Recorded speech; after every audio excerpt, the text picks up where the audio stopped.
Olá, minha gente, bem-vindo todos e todas. Vamos conversar sobre esta publicação da Editora Globo, essa publicação que traz a obra e a história de vida, né, de três grandes artistas do chamado movimento barroco. Inicialmente, em letras garrafais, o nome de Rembrandt, Hammershøi van Rijn, ele que é autor, inclusive, da pintura chamada Aula de Anatomia, do Dr. Tulip, que todos vocês já ouviram falar, é o que está em maior destaque. Mas a gente tem ainda alguns fragmentos da vida de Frans Hals e de Johan Vermeer. Esses três artistas são contemplados nesta publicação, com notas biográficas e ainda as reproduções de suas obras de arte. Então, aqui estamos nós com a aula de anatomia do Dr. Tulip, do nosso querido Rembrandt, e eu vou ler um pouco da história de cada um deles para que vocês possam, de alguma maneira, ter acesso à publicação. Vocês que já estão de volta ao ambiente presencial, né, a escola presencialmente, tem essa publicação disponível na biblioteca aqui na Escola Técnica Professor Agamenon Magalhães. E você que está em casa, pelo menos vai poder acompanhar comigo algumas dessas imagens que, para reforçar, a gente começou a adotar agora um aplicativo chamado Artly. O nome dele está bem aqui, né?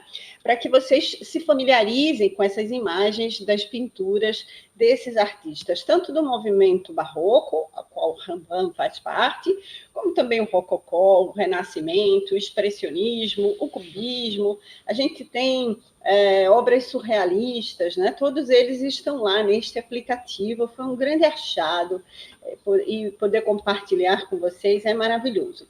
Vou colocar os óculos, né? Porque é extremamente necessário o uso dos óculos para fazer a leitura, numa posição que não atrapalhe a visualização de vocês. Vocês estão vendo aqui uma homenagem ao Leopold Bloom, né? O amigo do... o personagem, né? Do nosso querido James Joyce, mas ele vai aparecer numa outra publicação desse canal. Vocês procurem aqui na nossa timeline. Então, vamos falar primeiro sobre o Frans Hals, que nasceu entre 1581 e 1585, não se sabe ao certo, em Anvers, onde vivia a família dele, originária do Haarlem, na Holanda. Logo depois do nascimento do Frans Hals, todos retornaram à região de origem, e em Halle, o Frans torna-se aluno de Carl van Mander, cujo ateliê constituía, na época, o centro incontestável da tradição holandesa. Em 1610, ele se inscreve na Guilda. A Guilda era este ambiente que talvez hoje a gente pudesse comparar a um centro, não sei se comercial, né, mas um lugar onde todos partiam para lá porque concentrava as trocas, né, a efervescência comercial se situava nas guildas, né? Então, como se fosse o centro da cidade mesmo, né?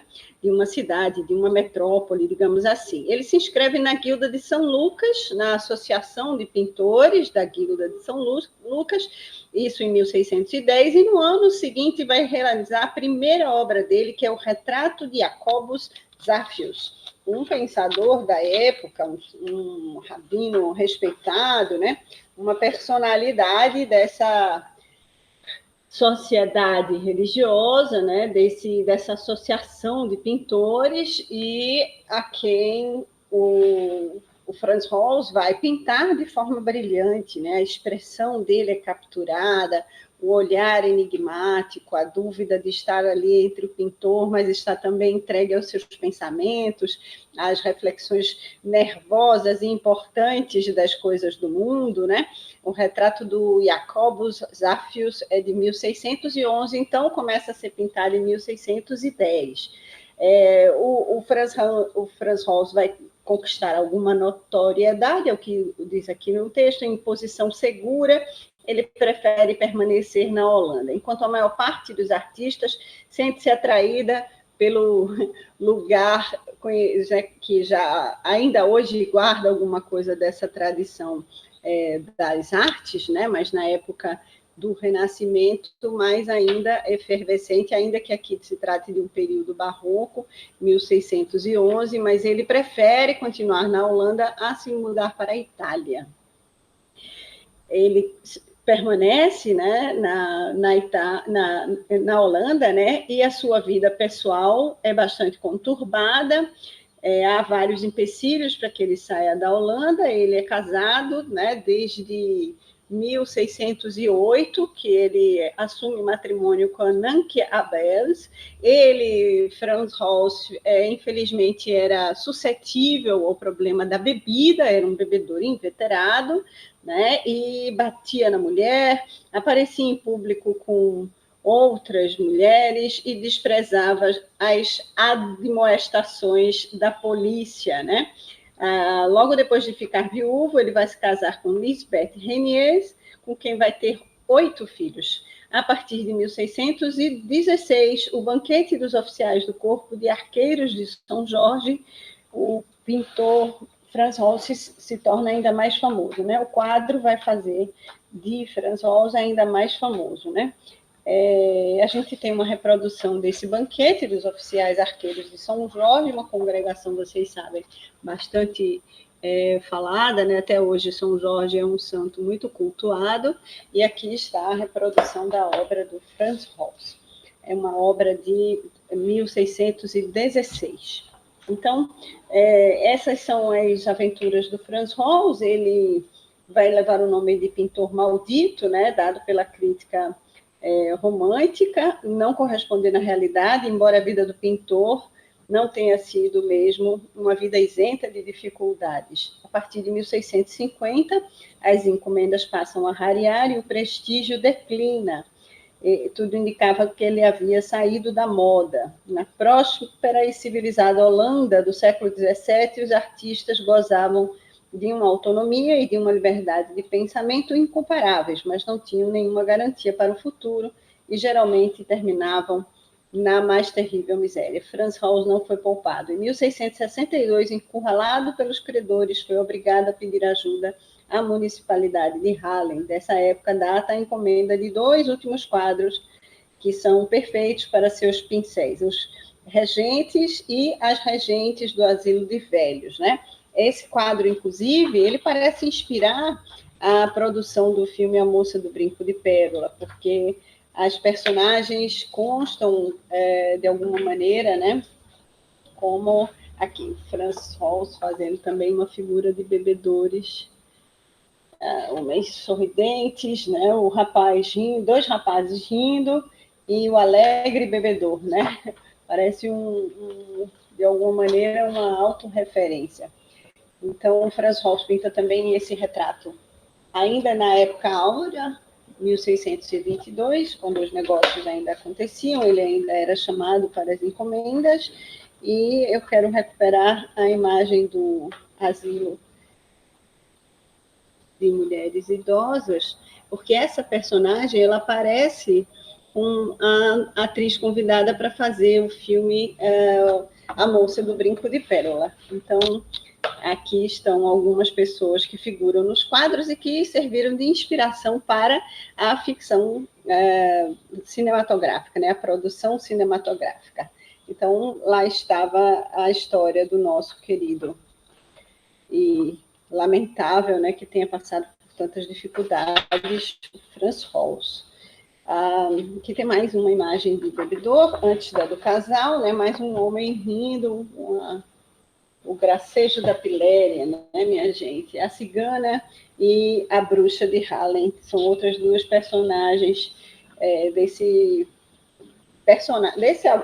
artista, né, que vai ser protagonista desse livro publicado pela editora Globo. Então, a gente tem ainda aqui a reunião dos oficiais e suboficiais da Companhia de Santo Adriano, de 1633, que está no Museu de Frans Hals, no Haarlem. Aqui está a reprodução para vocês dessa obra de arte gigantesca, né? Então, vamos falar agora sobre o segundo personagem, que é o Rembrandt van Rijn.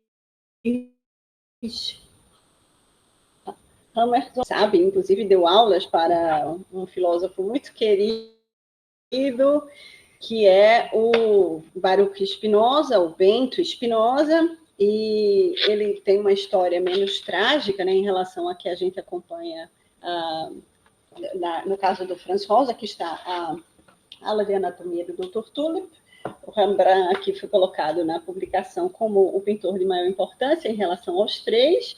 Essa pintura ela data de 1632 e aqui nós temos uma outra de 1642, que é a Ronda Noturna. Certo? Aqui do outro lado, vejam, uma figura muito semelhante a Jesus Cristo. O quadro se chama Os Peregrinos de Emaús e é uma pintura de 1648, está no Museu do Louvre, em Paris. Do Louvre, em Paris. Aqui a gente tem mais imagens desses... aqui são chamados os síndicos dos tecelões, de 1666, mas desses homens que comandam Amsterdã da época, com o seu modelo de economia e sociedade. Algumas paisagens, né? E essa daqui está no Museu de Anton Uhrig, ou Uhrig, que o R do holandês é bastante arranhado, né? Rembrandt van Rijn, né? Betsabé no banho, um outro quadro presente, e a mulher no banho, aqui na outra página. É uma publicação que está disponível para quem colecionava, né, essas publicações, e que traz agora ao grande finale as imagens do Johann Vermeer, ou Vermeer. Ele que pintou aqui Cristo em Visita a Marta e Maria, um quadro de 1664 e 1665, a parábola em que Jesus explica a Marta, né, a condição dela de ser a pessoa que vai estar próxima a ele nessa situação da chegada. Johann Vermeer pinta também a moça lendo uma carta, e essas imagens servem sobremaneira para a construção do filme A Moça do Brinco de Pérola, salvo engano, a estreia da Scarlett Johansson, né? Também as imagens da habitação onde as cenas vão se passar. Aqui do outro lado, a moça, a leiteira, né? O azul utilizado por Rembrandt, o pigmento que ele vai descobrir, né? Que vai, inclusive, realçar o tijolo vermelho das construções, né, com seus telhados também vermelhos ou azuis. E aqui a rendeira, detalhe dessa minúcia da obra de Rembrandt. Do Johann Vermeer. O ateliê também, como se o Vermeer colocasse a si mesmo em destaque para que o apreciador do seu quadro pudesse vê-lo trabalhando, né? A moça diante tocando a espineta e a mulher de azul, que a esposa do Johann Vermeer deve ter servido de modelo para ele no momento, deve ter pousado para ele, para que ele fizesse a pintura. O mais curioso é que a publicação não traz a pintura, a reprodução da moça do Brinco de Pérola, esse enigmático quadro que gerou toda uma narrativa, né, a respeito da história da vida e da obra de Johann Vermeer, e que tem a Scarlett Johansson como protagonista. Então, essa contribuição que eu queria deixar para vocês, para que a gente comece a se habituar com as obras de arte, visualizar todo esse acervo que a gente, em geral, não tem muito contato, a não ser que a gente esteja estudando a disciplina e que você tenha uma dedicação extra, né, para estar investigando, estudando esse repertório artístico. Então, através do aplicativo, vocês conseguem, pelo menos, visualizar e quem não consegue baixar o aplicativo ou estiver sem celular, são tantas as circunstâncias, né? Vocês podem procurar a publicação na nossa biblioteca, está aqui, uma publicação da Editora Globo, ela é de uma coleção chamada Coleção Arte, e, salvo engano, ela data da década de 90, vamos ver aqui se eu estou certa, é uma publicação da Editora Globo, 97, exatamente. Com a edição de Esnider Piso e tradução de Sheila Mazzolens. A capa com a Ronda Noturna, né, de Rembrandt van Rys, que é um quadro que está em Amsterdã, no Rijksmuseum, e data de 1642. Então, aqui está a Ronda Noturna. Eu vou abrir para que vocês vejam no detalhe a pintura do Rembrandt, reproduzido aqui nessa publicação de 97 pela Editora Globo.